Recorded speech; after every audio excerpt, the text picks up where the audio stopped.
Hello, Gene Schriefer here, sheep and beef producer in southwest Wisconsin. I also work for UW-Madison Division of Extension as an ag outreach specialist. And today I wanted to share some ideas of making farms more resilient, or specifically how I'm trying to make my farm more resilient. Now, if you're not familiar with Wisconsin, or certainly southwest Wisconsin, we're the warmest part of the state, we're the driest part of the state. We occasionally get those Lambeau field experiences, but most of the time it's a pretty nice place to be. If you look at our rainfall patterns, our wettest months are June, July, and August, which matches ideally with our growing conditions and summer heat. And our driest months are December, January, and February. So basically those cold, winter, snowy months is when we get our least amount of moisture. We're a grass-based farm, trying to do as much as we can with grazing and pastures, and so that's been our emphasis. And in the 30 years that I've been owning this farm, you know, we've traditionally gotten good rains every inch or so throughout the summer. And more recently, in the last 10 to 15 years, starting to notice changes in that duration of time between rainstorms. That instead of every week or so, it was 2 or 3 weeks, and now we're seeing 3 and 4 weeks, and maybe occasionally 5 weeks with zero rain, zero precipitation. And then when we do get a rain, it's a large rain. Instead of a series of 4 1-inch rainfall events, it's one 4-inch or 5-inch rainfall event. So, you know, I think back to the idea that it's not how much rain you get, it's how much rain you keep. And how can I capture and store more rain? And then what is it that we're growing that maybe we could adjust and be able to produce or continue to grow during those warmer, drier periods that we're not getting adequate rainfall.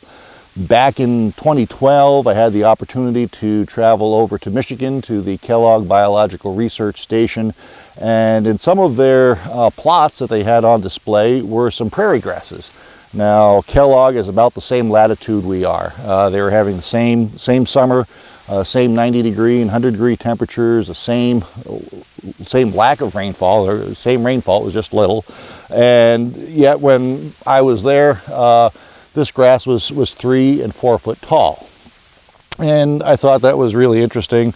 Wasn't too excited, other than it was really producing very well. And back home here in Wisconsin, it was alfalfa, red clover, and our grasses had slowed way down. But our legumes were still doing really well. Following year in 2013, I had the opportunity to attend the same conference this year hosted by the University of Illinois, looking at perennial bioenergy crops. And one of the speakers was Rob Mitchell. He's a warm season grass breeder out in Nebraska, works for the Ag Research Service. And as he was talking about the various prairie grasses and their suitability for bioenergy production, he had a small comment about some grazing trials that he was doing with some of these native perennial grasses. And he said that his switchgrass, while it yielded the most, was producing 1 pound per day gain. Indian grass was producing less, but he was getting 2 pounds a day gain. And big Bluestem was producing nearly 3 pounds of day gain, which as a grazer, that really got my attention. And he said, even though it doesn't yield quite as much as switchgrass, when we looked at beef produced per acre, it blew it out of the water. Now, we saw those plots at Illinois. It was a normal year, normal rainfall patterns, and now the grasses were 6, 7 foot tall, which is really quite an impressive sight to see, a perennial grass growing that tall. Had the opportunity to interact again with Rob later that fall. He was here in Wisconsin doing some more grass research with some of our fellows here, and he encouraged me to think about trying big Bluestem. So with alfalfa, we're trying to take first cutting often in May or sometimes early June, and we're getting some of those frequent rainstorms. We don't quite have the heat yet, and so getting alfalfa dry is a bit of a challenge. We do have the option of making wrapped hay or baleage, but with Bluestem, we're cutting this in July, and July is hot. We are seeing these periods of decreased rainfall or longer dry periods to get hay dry. If I'm cutting alfalfa, it's 3 or 4 harvests a year, getting 3.5 to 4 tons. With Bluestem, I'm cutting it once and I'm getting 3.5 to 4 tons. So immediately my harvesting costs of getting this plant harvested as hay is significantly lower than growing and harvesting alfalfa.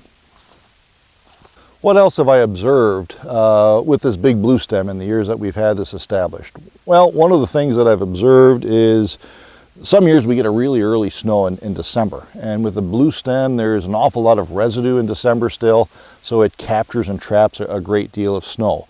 And if it does that early enough, the ground beneath it never freezes. And I noticed this just because I was feeding hay and drove across an area of the bluestem and it was starting to turn mud. Now the fields before it and after it were frozen solid, but the bluestem fields were not frozen solid. Why does this matter? Well, you know, we've had these times when we've warmed up a little bit, the snow has melted off of our alfalfa fields, off of some of our corn fields. The water has flowed into the bluestem, yet as we get to the lower edge of the field, there's nothing flowing out. So we're getting water infiltration right through winter when everything else is frozen and most farms are seeing water running off, getting into our rivers and streams. Our cattle are grazing some of this well into the fall. We're getting more confident, or I'm getting more confident in the cattle's ability to graze under snow.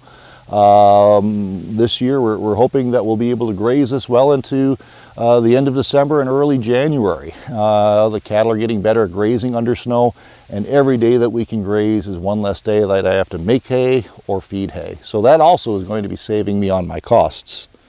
We do have some CRP nearby, and there's a lot of pheasants in that, but I've noticed that as our bluestem starts to grow in the spring, those pheasants all migrate over here. I'm not sure if pheasants are insect eaters or seed eaters. I suspect seed eaters, but they like to nest out in this stuff. So it's kind of a fun thing, other than it scares the hell out of you when they explode out of the tall grass.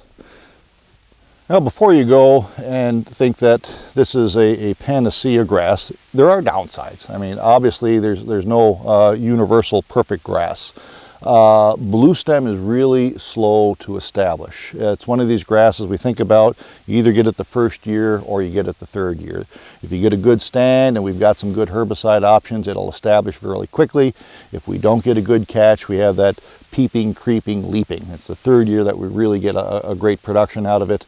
And so not everybody's going to be willing to be that patient to allow this stand to mature. Some of the other things that are different, I don't know if it's a disadvantage, but it takes about a 6 or 7 inch residual. We can't cut this close to the ground. We can't graze it close to the ground. If we do, the stand is going to get weak and it's not going to persist very well. And similar to alfalfa, it really needs that 6 weeks of rest in the fall of the year in order to charge up the crown and lay down enough carbohydrates to survive winter. Now, another downside that I've learned is when you take 3.5 to 4 tons of grass that's chest high and lay that out in as wide a swath as you possibly can, it's still on a mat about 6 inches thick. And that's a really difficult thing to get dry as hay. And if we rake it, we've created a giant windrow, which is a little bit more difficult to handle. So most of the time we've not made dry hay with our bluestem. We've made it as baleage. So we are still using plastic, which I'd say is a downside, but we still have some tremendous feed. Now what I have observed is we have had a summer when it was cooler and wetter than we normally would expect to have in this part of the state. And in those years, our production does go down. It doesn't grow quite as well. Now we're only getting 3 tons, maybe 2.5 tons of yield. But on those conditions, our cool season forages are stepping up and producing more. So it's balancing out a little bit. So I'm always nervous about droughts. We were here in the drought of 1988. I had livestock and was managing the farm in the drought of 2012. And the day to start thinking about the next drought in the next 15 or 20 years is the day after the last drought ends. How is it that we can make our farm more resilient to not only be able to perform and grow when we're having one of those exceptional droughts, but also to do it when we're having those dry spells that we're having more frequently. And when we do get those big rains, be able to capture and infiltrate 5 inches of rain at a time. In the end, what I think we're trying to do is better prepare the farm for managing weather risk. And as I've looked at what's changing in our weather patterns, I think there's a place for some of these warm season perennial grasses that might fit onto your farm. If you're willing to learn and try, I think it will improve resilience.